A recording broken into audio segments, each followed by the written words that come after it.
The sun was beating down on the red sands of Uhud with brutal force, and the clashing of swords filled the valley.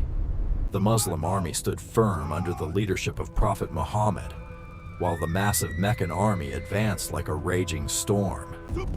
Dust filled the air, horses neighed, and hearts pounded with intensity.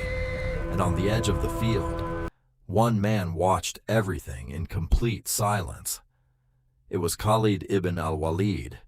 He did not rush blindly like the other commanders.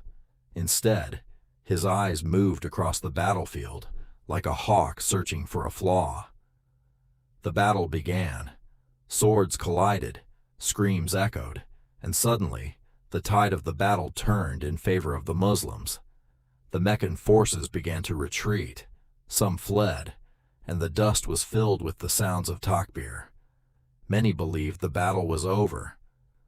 Up on the small hill, the archers stood where the Prophet had commanded them. "Do not leave your positions, no matter what happens." But when they saw the enemy retreating and the spoils of war scattering, they began to descend. One, then another, then many more. At that exact moment, Khalid's eyes gleamed.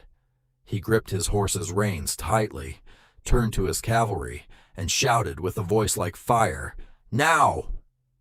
The horses charged like arrows. The sound of their hooves shook the ground, and the dust rose behind them like a tornado. Khalid did not attack from the front. Instead, he circled the mountain with incredible speed, exploiting the gap left by the archers. Suddenly, his cavalry appeared right behind the Muslims. Sudden screams, chaos. Swords were now striking from both the front and the back. In seconds, the arena of victory turned into a terrifying frenzy.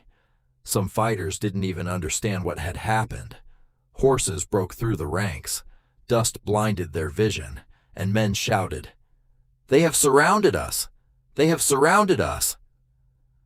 A rumor even spread in the chaos that the Prophet had been killed. Hearts froze. But amid all that panic, the Prophet stood firm, calling his companions to rally once again. As for Khalid, he led the assault with lethal precision, as if watching the battlefield from the sky. The battle ended. The Meccans did not achieve a complete victory, but they overturned the entire day after being on the verge of defeat.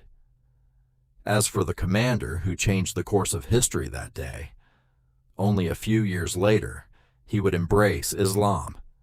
He would transform from the most dangerous enemy the Muslims ever faced into the man who would lead them to their greatest victories.